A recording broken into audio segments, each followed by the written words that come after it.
Hello, users! And my stream got a little interrupted, so I have to do this review offline. But of course, I promised to review one movie a day. So even though my internet is down right now, I'm going to record this offline. And so I apologize on behalf of Max the dog. Where the hell is that dog? There he is. So last night I watched A Nightmare on Elm Street 5, The Dream Child. So again, I just have to say, I am impressed by these movie posters. Like the art is so great. Like the art style is really good. Like the way, like it's just really expressionist, and I enjoy it quite a bit.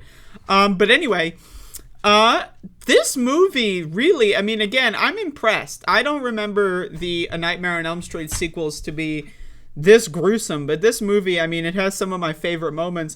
First of all, I just gotta say one of my favorite moments just in any Nightmare movie so far, Elm Street movie, is the comic book kill where one of the characters turns into like a paper, like a 2D kind of cutout, but they're still like, it's like 3D 2D, right? Because they're still in a 3D environment and they're 2D, right? But they're like flopping up and around, and you can see that they're two-dimensional. And then Freddy is slashing them to bits, and it's like the paper is shredding. I thought that bit is my favorite in this film. It's just really good. The concept of this film, where the two characters from the previous film that survive, Alice and Dan, they fuck and they have a kid, but like the kid is dreaming while it's developing or some shit. And then Freddy is able to go into the kid in the womb's dreams, right? And then from then is able to go to other people's dreams. Does it make sense? No. Does it need to? Absolutely not. It's A Nightmare on motherfucking Elm Street. It's a movie, right? They just made it up. This isn't real. So anyway, I love that shit. One of my things is also, at this point in the series, Alice is the longest living character. Nancy from the first movie and the third movie died about like 3/4 of the way through the third movie. Did not appear in the second movie unless you count like journal diary entries. But which I don't. But so so that's interesting. We have a new main character. To be honest with you, I don't remember if she survives into 6. I'm not sure how 6 goes. I believe 6 is called Freddy's Dead, The Final Nightmare, if I remember correctly. Then you have Freddy vs. Jason.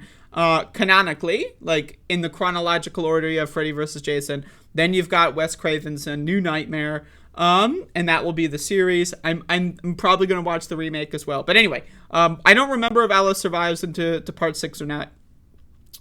But I mean, you can tell like these movies, they got goofy. I mean, and that's what I love about it. I love the goofy Freddy Krueger, because like Freddy Krueger is scary, but like again, in the previous movie, in part 4, you've got the scene where he's wearing the sunglasses on the beach.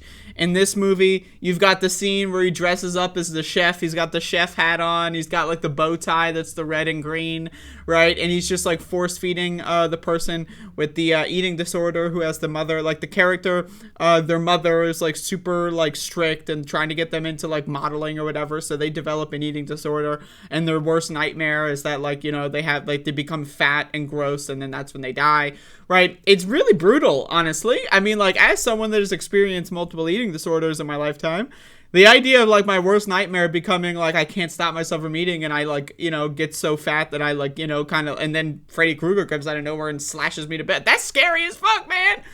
Anyway, again, this movie is just really, really good. It's brutal too. I mean, this is a brutal fucking film. I was looking up some stuff on this film, and apparently there's an uncut and a cut version of this movie. I'm not quite honestly sure which version I watched. I watched it on HBO Max. So I don't know which version I watched, if it was cut, uncut, I don't know. But if the version I watched was cut, then damn. But if it was uncut, I mean, that makes sense. But because this movie is brutal. I mean, the part of the movie where Daniel is riding on a motorcycle, and then like the motorcycle, like wires from the motorcycle start to like grab onto him and then like go inside of his body, and then like I don't even know what the fuck was going on there. And then when he's like flipped over in the car crash and then like screams out to Alice and then like, then that's when she wakes up or whatever. Like the thing about this movie that I enjoy is that, again, this series in general, it just plays a lot with the dream tropes. And it's a good trope. It's an underexplored universe of human consciousness, as well as just for art and media in general. But again, it really explores so much, right? Because in this, like in part 2, you've got like the sleepwalking where like Freddy takes control of him. The character in part 2, Jesse, takes control of him while he's asleep, and then he sleepwalks and like sleep kills as Freddy is controlling him. This part 5 has a little bit of that because the baby inside of Alice is sleeping, and then Freddy's controlling her body through that vehicle. So she's kind of like sleepwalking, except she's awake, except she doesn't have any memories of like, she's in like a waking dream state where she's going, it's like kind of like hallucinating, right? She's like awake, she's doing her life, and then shit happens. She didn't fall asleep or anything, her sleep schedule's fine, right? Shit just kind of starts happening, and then she wakes up in a ditch somewhere like 4 hours later,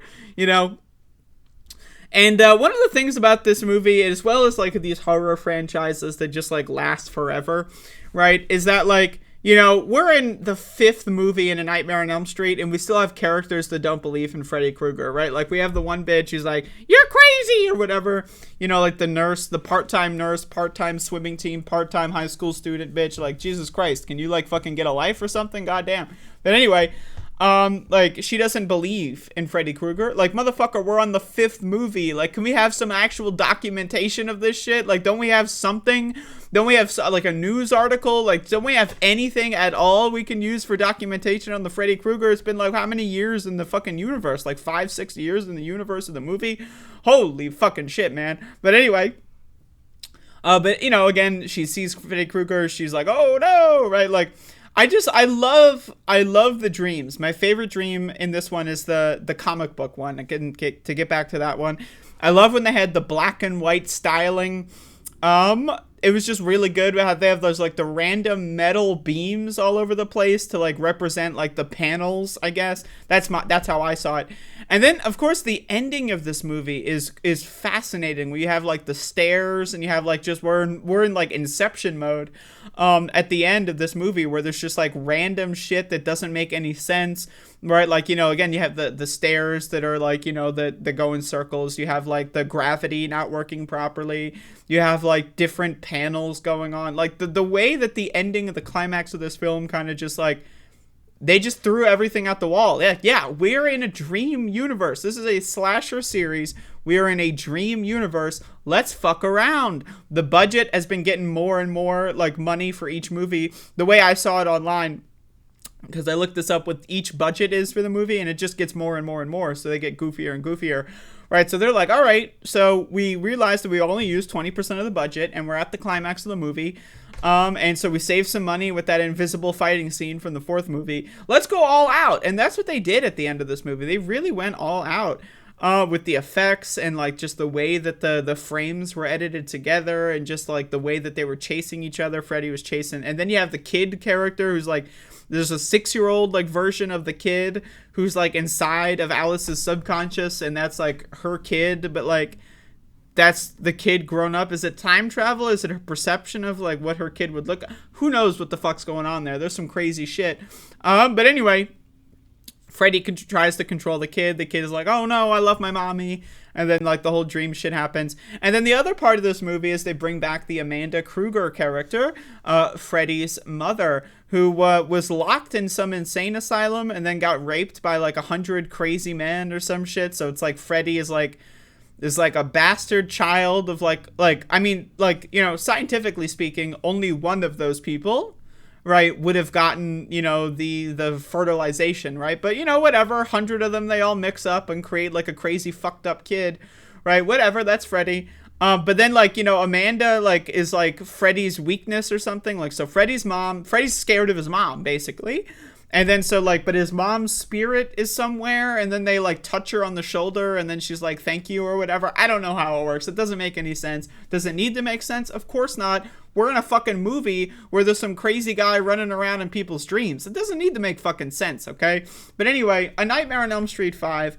again, there's like a very clear like acceleration in these movies. It gets wackier and wackier, goofier and goofier. In my opinion, I like it.